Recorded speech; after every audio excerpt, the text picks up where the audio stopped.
Je vous remercie. Je voudrais commencer déjà par remercier les organisateurs de ce colloque, particulièrement Francine Boll. C'était vraiment stimulant et j'espère moi aussi contribuer à cela. Et je vais rentrer tout de suite dans le vif du sujet. Et comment mieux rentrer qu'avec une citation de Lénine, qui a été prononcée lors de son discours devant la conférence pan-russe des ouvrières le 19 novembre 1918.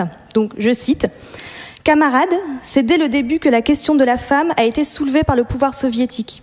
Il me semble que la tâche de tout État ouvrier passant au socialisme sera de deux sortes. La première partie de cette tâche... » Oui, pardon. Excusez-moi, c'est l'émotion. J'ai beaucoup de choses à vous dire en plus. Alors, je ralentis donc. La première partie de cette tâche est relativement simple et facile. Elle a trait aux vieilles lois qui ont mis la femme dans un état d'infériorité. Fin de la citation. Donc là, je pense que c'est clair. Il ressort de cette citation que la situation des femmes, elle occupe une place prédominante, enfin une place en tout cas particulière dans la pensée et les actions des bolcheviks. Et elle se pense bien, en tout cas, en rupture avec la période qui précède la révolution d'octobre 1917. Les événements révolutionnaires, l'accession des bolcheviks au pouvoir et la confusion qui s'ensuit entre le parti et l'État, tout cela, ça permet la mise en œuvre d'une politique qui va différer radicalement de ce qui avait été fait auparavant. Et cette période révolutionnaire, jusqu'aux années 1920, elle est caractérisée par un intérêt renouvelé pour la question des femmes et des expérimentations à grande échelle qui se prolongent en fait jusqu'en 1930. Alors, quand on pense à ces questions-là, on est déjà confronté d'emblée à un problème, selon moi, c'est que les bolcheviks ont une vision très généralisante des femmes. On pense à la femme. Dans les faits, si on examine la réalité, il est évident que les femmes, en 1917, sont dans des positions très variées, notamment des positions sociales. Et donc, c'est pour ça qu'il serait, à mon avis, illusoire de vouloir rendre compte... changer la pile. Ah, d'accord, pardon. Il y a un instant d'interruption. Donc pour reprendre, donc voilà qu'en fait, ce que je voulais surtout montrer, c'est que quand on veut penser cette question de la rupture, finalement, de qu'est-ce que représente cette rupture pour les femmes au moment de 1917 et dans les années qui suivent, il faut vraiment considérer qu'en fait, on parle de situations extrêmement variées. Et c'est pour ça que, à part vouloir faire un catalogue comme ça, qui serait un peu exhaustif et finalement, selon moi, pas très intéressant, il vaut mieux... j'ai préféré exclure finalement certains types de femmes et je me suis plutôt intéressée déjà à comprendre comment est-ce que les bolcheviks définissent la femme. Comment est-ce qu'ils comprennent cette question de la femme? Et je me suis intéressée aussi particulièrement à celles qui répondent de manière positive à ce discours. Donc, et c'est pour ça qu'en fait, avant de parler vraiment des transformations des réalités soviétiques, j'ai voulu vraiment montrer comment il y avait déjà une nouvelle conception du rôle et de l'identité des femmes dans le discours bolchevique. Et donc, ça va faire l'objet de ma première partie. Alors, comme tout le monde est un peu fatigué, que c'est la fin, j'ai mis un PowerPoint et des images pour que ce soit plus... Donc, là, ce que je voudrais vous démontrer, c'est que déjà, il existe un discours bolchevique qui serait tout à fait pertinent d'analyser.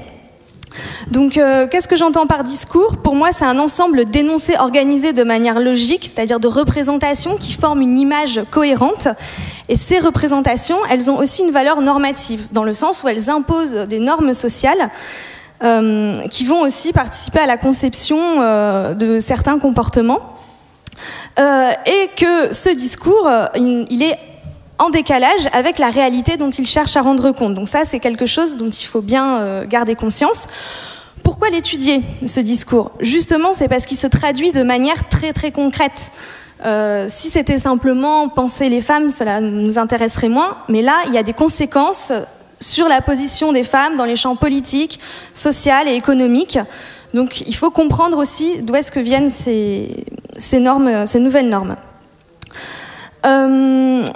Ces normes, donc, elles naissent dans un contexte ancien, elles naissent pas de nulle part. Alors, je suis désolée, je suis bloquée avec mon PowerPoint, je sais pas ce qui se passe. Prise par la technique, bon, je vais continuer. En fait, donc, elles naissent dans un moment qui est aussi un moment, le début du XXe siècle, super, merci, le début du XXe siècle, qui est un moment où il y a une question de la femme qui se constitue. Et la question de la femme, je l'ai mis entre guillemets, c'est pas anodin, il y a différence, c'est un moment où on essaie de réfléchir, notamment autour de 3 points, la participation sociale des femmes, leur place dans la sphère privée et leur éducation. Et il y a beaucoup de propositions de toutes tendances qui sont faites sur ce sujet. Et il y a une tendance socialiste, mais elle participe aussi de tout ça.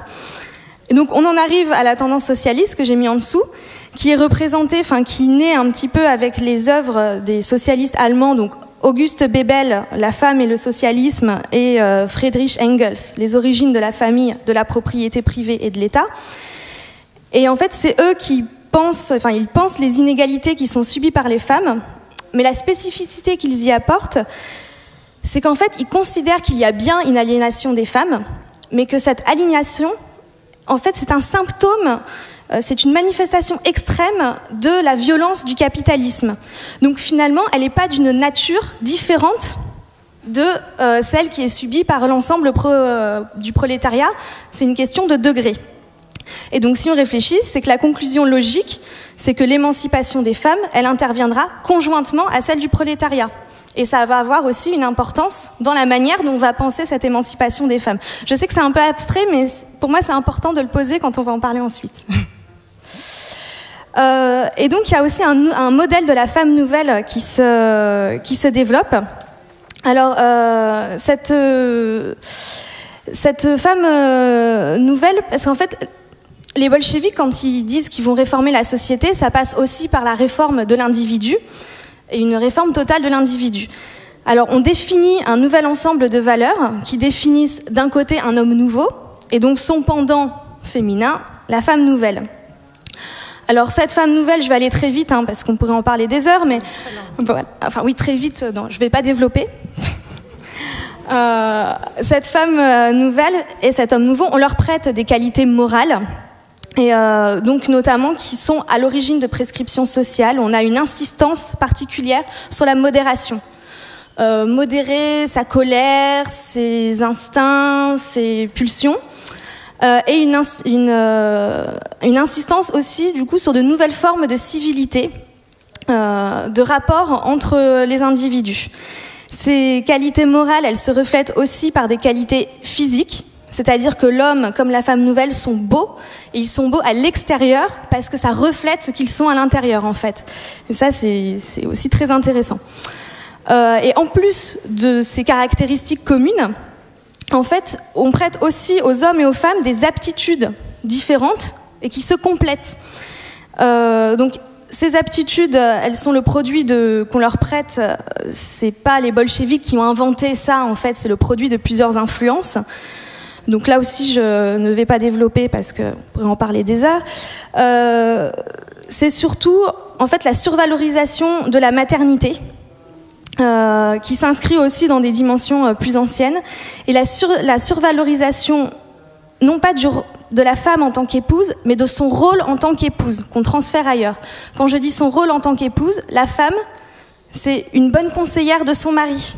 Elle va l'écouter, elle est capable de lui donner des conseils, mais sans trop non plus se mettre en avant. Et deuxièmement, la femme, c'est aussi quelqu'un qui fait marcher le foyer. C'est quelqu'un, une bonne économe, qui va... Et ça, quand on regarde les archives, notamment sur le front de l'arrière, pendant la guerre civile, c'est prégnant. C'est aux femmes, en fait, qu'on donne cette mission de transférer leur qualité d'épouse de la sphère privée vers la sphère publique. Et elles deviennent finalement mères et épouses, quelque part, pas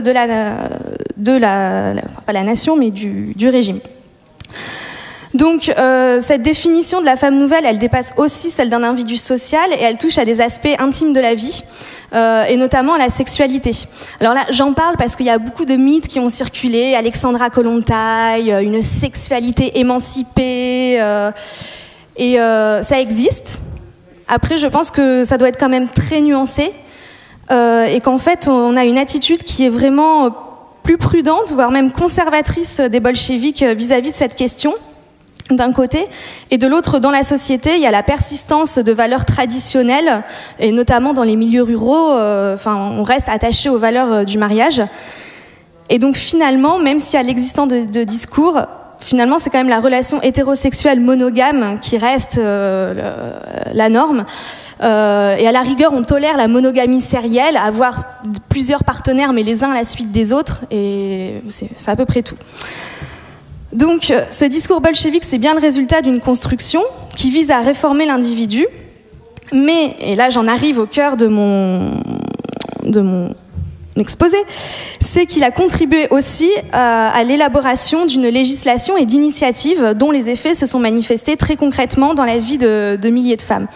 Ce qui m'amène donc, alors je ne sais pas pourquoi j'ai mes titres qui apparaissent une fois en anglais, une fois en français, je maîtrise pas tout à fait encore le PowerPoint visiblement, mais ce qui nous amène donc à ma deuxième partie, des transformations réelles et leurs limites.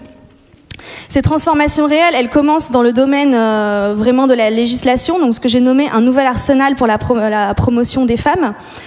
Notamment, il commence dès 1918, donc avec la Constitution de 1918, qui est donc une des premières constitutions qui consacre l'égalité des hommes et des femmes en matière en droit, notamment qui donne des droits civiques aux femmes. Donc là, je cite l'article 64, qui dit explicitement, je cite, « Le droit d'élire et d'être élu appartient aux citoyens des deux sexes ». Donc, les femmes russes obtiennent le droit de vote, et le droit de vote, cela en fait les troisièmes femmes au monde dans ce cas, et le droit d'éligibilité. Alors ça, j'ai pas trouvé combien elles sont, mais je pense qu'elles sont c'est encore plus moderne, le droit d'être élu et de participer aux organes de gouvernement. Alors, ce que je voudrais quand même noter, c'est que dans ce cas-là, c'est pas une avancée qui est spécifique aux femmes. En fait, elles obtiennent la citoyenneté en même temps que les hommes, puisqu'avant c'était une autocratie, donc la question de la citoyenneté se posait pour personne en fait. Mais ça représente quand même une avancée. Par contre, on voit des textes qui représentent des avancées spécifiquement pour les femmes. Alors là, je pense plus spécialement au Code de la famille, en 1918, qui prévoit donc toute une série de mesures. Les plus emblématiques, c'est la loi qui facilite le divorce, qui met la femme sur un pied d'égalité avec son mari et qui prévoit le partage de l'autorité parentale. Donc là, on est quand même sur... ça, c'est une énorme rupture. Il y a aussi des lois dans le cadre des lois sur le travail. Les femmes ont le droit de choisir leur emploi. Il n'y a plus aucun type d'emploi qui est fermé aux femmes. Et elles bénéficient d'un congé maternité aussi. Donc là, ce sont des vraies avancées, des mesures qui sont très modernes. Je pense que j'ai pas besoin de souligner ce point ici.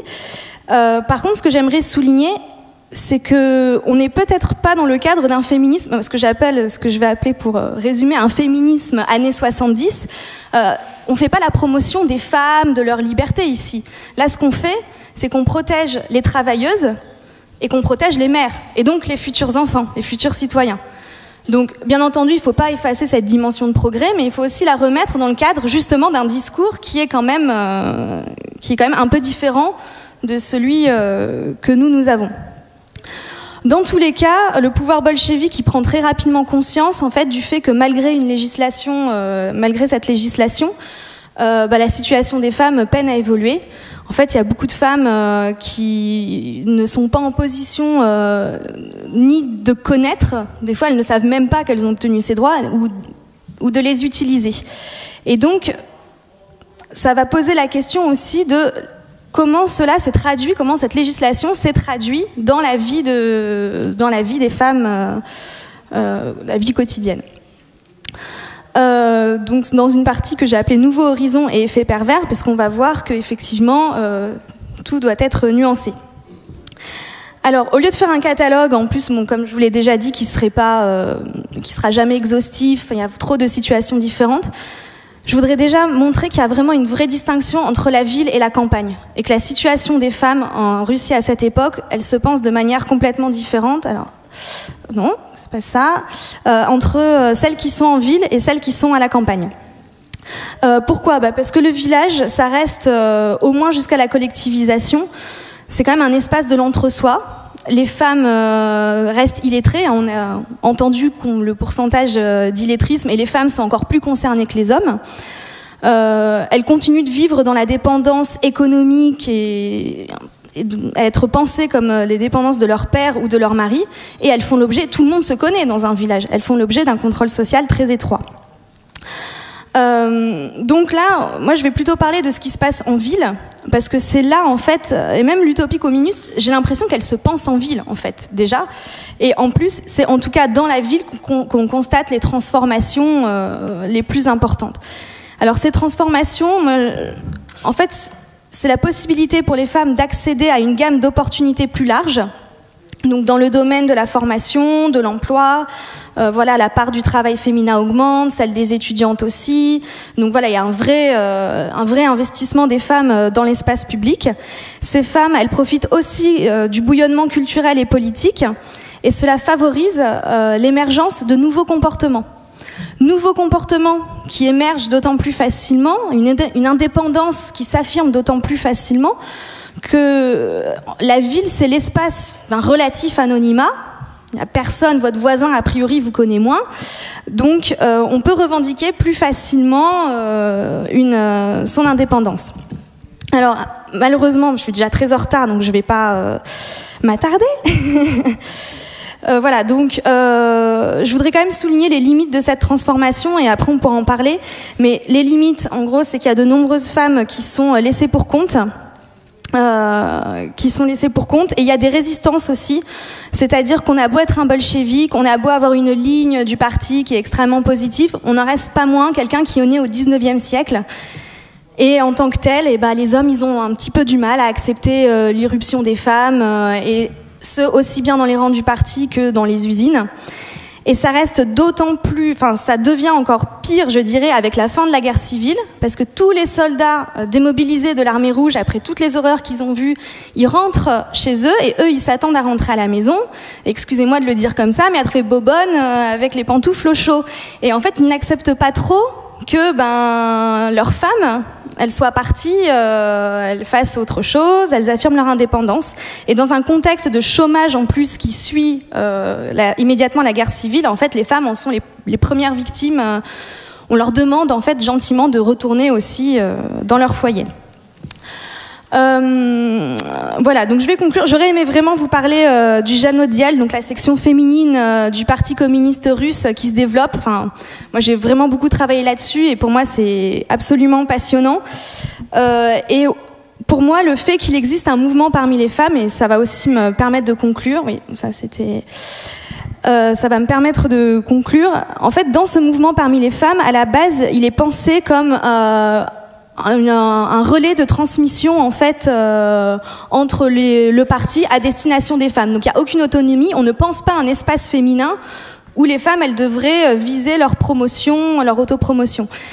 Et en fait, dans la réalité, il va s'avérer que c'est pas du tout le cas, et qu'il y a un espace féminin qui se crée, et on voit, parce que le territoire est très mal contrôlé, ce qui faisait l'objet aussi d'un autre développement, parce que le territoire est très mal contrôlé, il y a des marges de manœuvre qui se mettent en place, il y a une discussion, et finalement, et là c'est ma dernière phrase, je conclus, c'est que pour moi ce qui est important, ce qu'on voit, c'est que les femmes, c'est pas une espèce de masse passive auprès de qui on diffuserait l'idéologie bolchevique et qui l'accepterait ou qui l'accepterait pas. Non, en fait, c'est des actrices vraiment de ce mouvement, et elles vont contribuer à le redéfinir, et notamment aussi par des pratiques qui sont développées au sein du Janodial, et dont, enfin, moi, je retrouve la marque aussi dans d'autres domaines de l'action bolchevique, et aussi plus tardivement.